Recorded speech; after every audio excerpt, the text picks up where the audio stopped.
Hey guys, welcome back to my channel. It's your girl Ashley Grace here, and I am so excited to be doing another video for my Graceful Fam. And this video is honestly highly requested from Graceful Fam, not Graceful Fam, on my YouTube page, IG, whatever.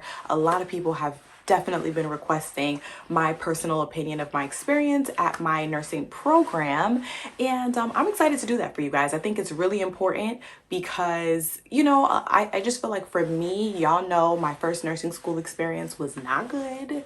It was not the best. So my second time around, I wanted to really do research and try to find something from someone from like a student's perspective, and I just didn't find that. You know, I just felt like it was my time to share my story, share my struggles, and see if anyone else could relate to me, and also just share my story and my journey so that I can look back on it and just kind of see my growth. But with that being said, if you haven't read the title of the video already, yes, I'm going to be telling you the pros and the cons of my nursing school.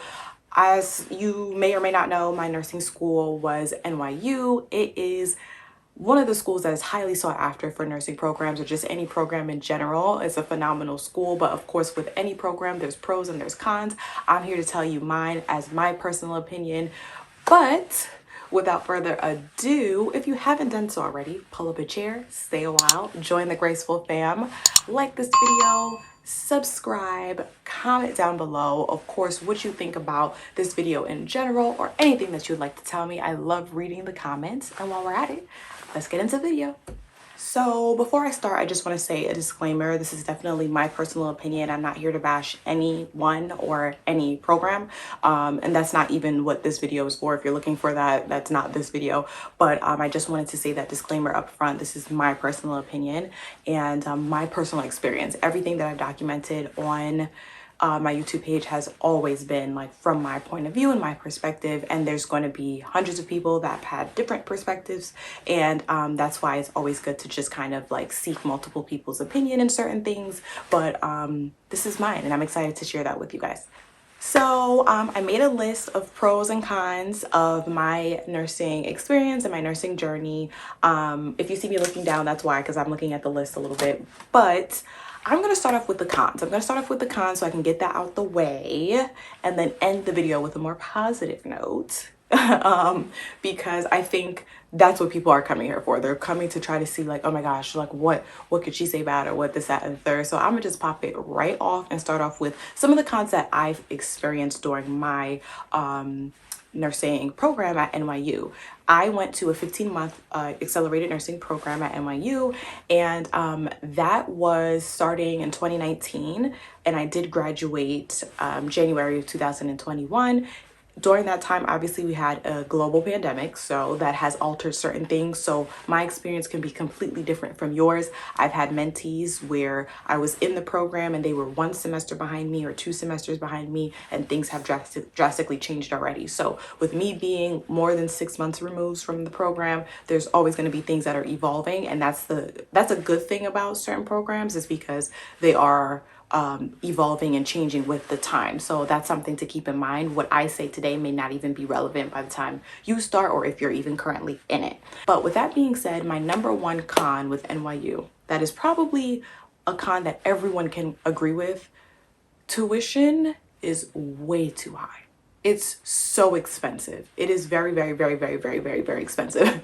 I have never denied that. I have never came on here to say that it's not as bad as you think. I have been very, very upfront with you. If you are not willing to drop anywhere between $80,000 to $100,000 for this program, then you should heavily consider somewhere else.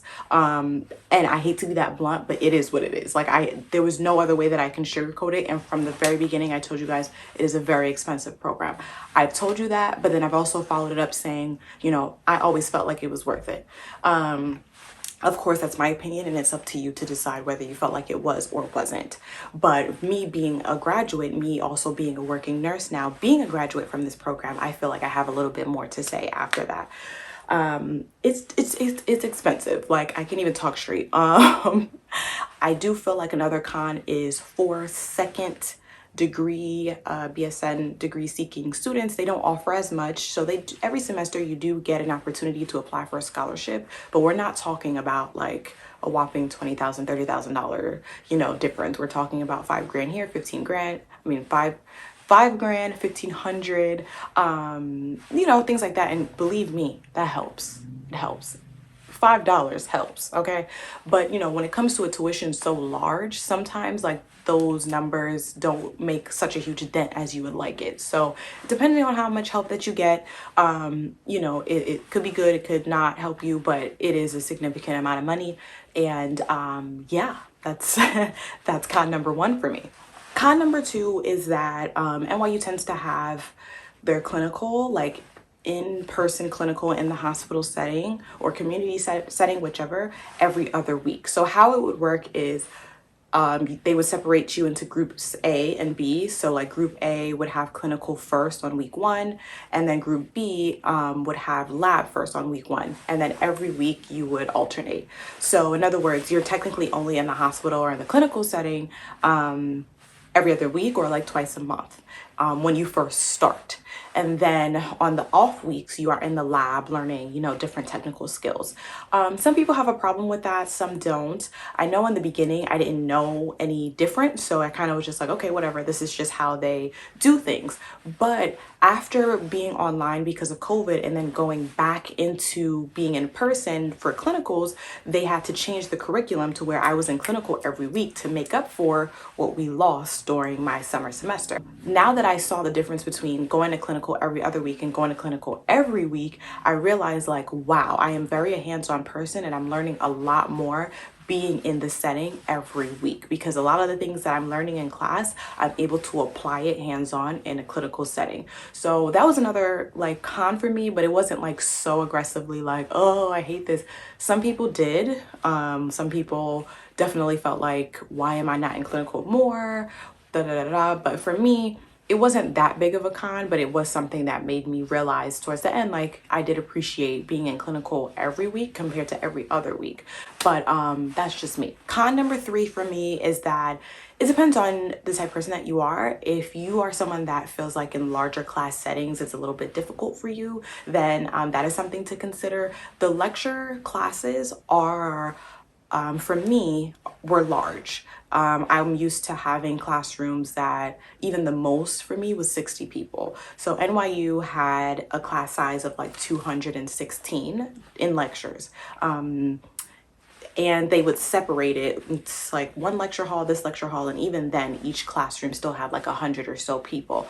So if that is something that like scares you, I was scared of feeling like a small fish in a big pond during lecture, because that kind of scares me from like speaking up or asking questions and this, that, and the third. But that was a con for me in the beginning, but it wasn't like enough to deter me from going there. It just made me a little nervous, but going there definitely reassured me that although the lecture classes are large, a lot of the clinical classes and like lab classes are very intimate and small. So I definitely appreciated that.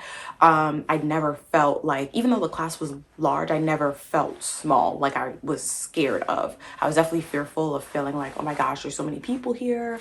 Everybody here is like so smart, like, oh my gosh. And I never felt like that. So that's something to consider. Also, just to kind of wrap up the cons, because I really didn't have that much anyway, I think for me were some of the case scenarios in class, in lectures specifically. I just felt like I wanted it to be more inclusive. I did have a video on this topic specifically with my friend Bria at the time. This was like months ago. I can put a link here somewhere of where we talked about just how nursing schools in general don't really do the best job of being inclusive of all races, all genders, all this. NYU does a great job with including like pronouns and making sure like when you are addressing a patient to ask for pronouns, and even ask students what you prefer to go by. I don't think that more so was the issue. I think for me, it definitely was, why is it when I look in the textbook and we look at like an APGAR score for a baby, it's saying like in order to determine that this baby is healthy, this baby is going to be pink. Me as a brown skin, dark skin woman, I don't turn pink. So if I'm caring for somebody who looks like me, I just felt like, dang, I don't even know how to care for you based off of what I'm learning in school. And that was a problem for me. I did voice my opinion on that. I did speak with higher ups about that. And that is something that they acknowledge and were willing to change. And I do believe that that is something that they are looking to change. I was not the only one to feel that way. There were several other people that felt that way as well. But I just felt like at the time, I felt bold enough to speak up about it and write about it. That was a very sensitive moment. I do feel like a lot of those times it was like breezed by.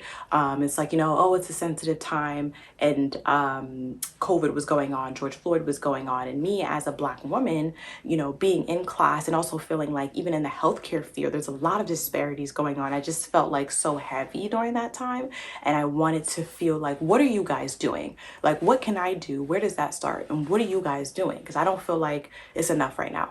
Emails are cute, but what does that mean when I'm opening my textbook and all I see is one skin tone? What does that mean when I go into the lab and there's a dummy that, don't mind my wig head, that is only one shade, okay?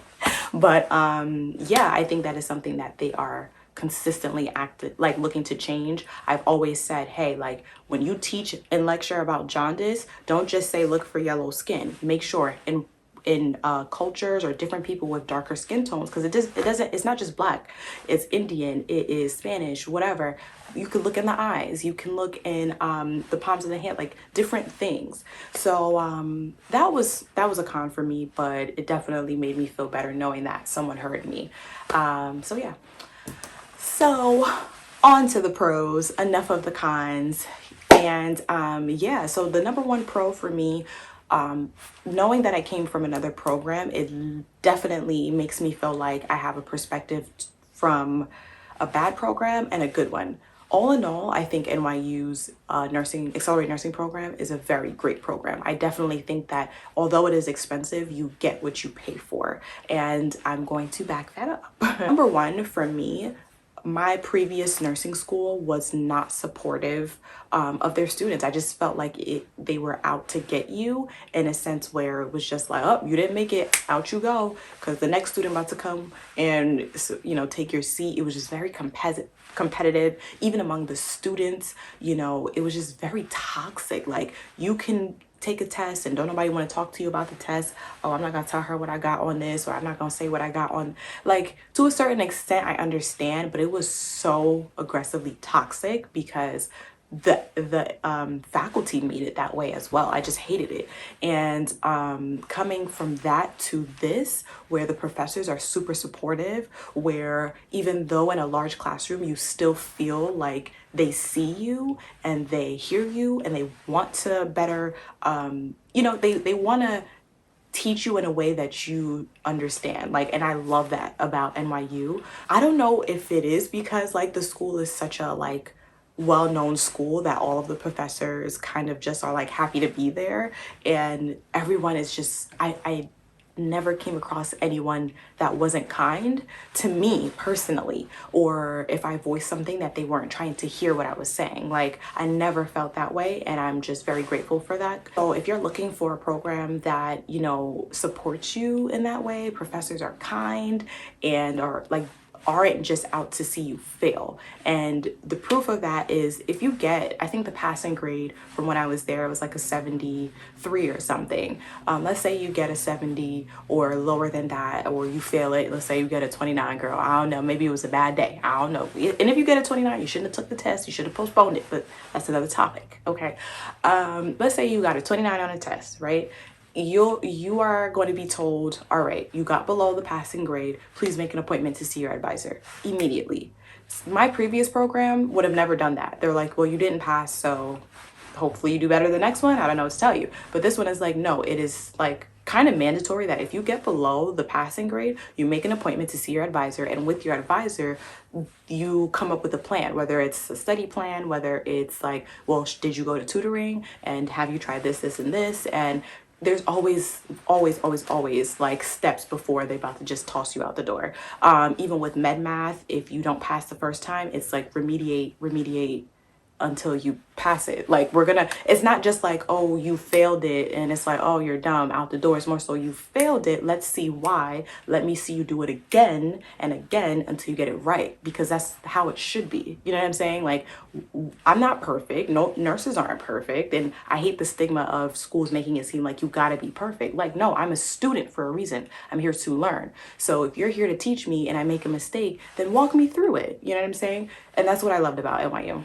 Another pro about NYU, which was actually part of the cons, was like, yes, it is expensive, but because it is expensive means it is well funded. And what I mean by that, I just felt like during COVID, while other programs I felt like were in shambles and we're scrambling to turn from in-person to online and, you know, get lectures recorded and just getting COVID tests weekly or bi-weekly, like, when I tell you NYU was on it, and that was a tough time for all schools, all programs, I felt like, although it was havoc and it was confusing and we were all stressed as students, don't get me wrong, we were all stressed as students. But being on the opposite end and looking back, I'm like, yo, they really did that, because I felt like they had the money to, one, make sure that all of their faculty, staff, and students were tested on a daily basis, making sure that people had their COVID tests. You were not even allowed, my badge wasn't even able to work to swipe me into the door if they didn't see my COVID test on file. As soon as someone, if they did test positive for COVID, people were called immediately. Like, I would be leaving, I wouldn't even be home yet, I'm getting a phone call like, yo, you've been in contact with somebody, or whatever the case may be. They had a COVID team, and making sure, like, we want to get you guys back in person and as safe as possible. Clinical groups were smaller, everybody had an assigned, it was just, they were on it. I can't even complain about it. And looking at the end, I'm so grateful that I was able to get clinical experience before I left, because some schools didn't have any clinical experience before they were able to graduate. So yeah, NYU is expensive, but you get what you pay for, meaning, like, just how you want to pay. I don't even have nothing here, but let's say you pay $1,500 for this YSL bag or this Louis Vuitton bag or whatever, and you decide to go over here for this knockoff Michael Kors bag. Okay, that's not a problem. The Michael Kors bag, it may sustain you or it may not. That's a risk. But one thing I will guarantee, this $1,500 YSL bag, this leather, it's not ripping. It's not gonna break. And when it comes time for me to, like, travel and do what I need to do, it's gonna hold its end of the bargain. So it's just like, you get what you pay for, and that's all I'm gonna say. And lastly, without making this video extremely long, a last and final pro for me, because honestly, you can go on and on with these kind of videos. There's always a million things that people are going to find wrong. There's always a million things that people are going to find right. But this is just kind of like everything concise in one video. But, like, lastly for me, just the idea that you are able to say I graduated from NYU is a very big deal. People can sleep on that, but I suggest you don't, because I never believed it. Like, when I was that, you know, new student and I came in and I sat down and I was looking for, I'm listening to people that have graduated that were speaking to us and saying how they love the school or whatever. And I'm like, yeah, like, whatever. But no, when they say, when you're out in these streets, no matter where you are, and you say you go to NYU or you graduated from NYU, the level of respect on your name is different. Having NYU on your resume hits different, okay? And it's the truth. It is the truth. I can't guarantee, like, pay-wise for everywhere, but I do know, like, having NYU on your resume, it kind of warrants, like, oh, okay, God damn, that's a top school. It's an expensive school. Like, I may pay you a little more. I'm not gonna lie. I've heard that. I can't guarantee that for everyone, but I do feel like that is true in some cases. And you have that connection to NYU hospitals. They do leave a percentage of their applications for NYU students. I only knew about an NYU extern because of NYU, and because of that extern, I got hired at NYU with a very competitive salary as a new grad. I would never lie to you guys. Very competitive salary, especially for just a new person or a new nurse in any type of working field. Very competitive. So all in all, from my struggle to the beginning since 2013 up until graduating from NYU to passing my NCLEX in March, getting a job at the end of March. I got a job extremely fast, and then starting to work, and then now 6 months later, still in the ER working as a nurse at NYU. I feel like, nah, I definitely got a very, very great education at NYU, even from a perspective of preceptors that have precepted me and me just knowing certain things above and beyond. I know that I got that from NYU, certain professors that wanted to share that extra tidbit. I kid you not, I can't stress that enough. Like, people telling me like, oh snap, like, you know your stuff, like, or okay, I see, like, where'd you learn that? I'm like, I just remember it from school. Because NYU, their professors, they care, they go above and beyond, and they make it to where they want you to learn. For my previous program, I had gotten A's in class. I couldn't tell you a thing about what I learned. I think I got an A in pharm, I got an A in all these other classes, and I could not tell you one drug. And that is horrible. Here, I don't even think I got an A in pharm. I think I got like a B plus. I don't think I was happy about that or something. But it was during COVID, the peak COVID. But anyways, I can list all these drugs, what they mean, what they do to you, what I should look for. Like, you know what I'm saying? I just felt like smarter, just smarter. But yeah, that's it. I can ramble on for forever. Hopefully it's not too long, but let me know down below what other video you guys are looking for. I'm looking forward to vlogging more for you guys and just creating more content for you guys. And like I always say, if you're gonna do anything at all, make sure you do it gracefully. And to those of you guys that are starting your semester, best of luck to you. Always feel free to reach out to me if you have any questions. Love you guys always, and I'll see you in my next one. Bye.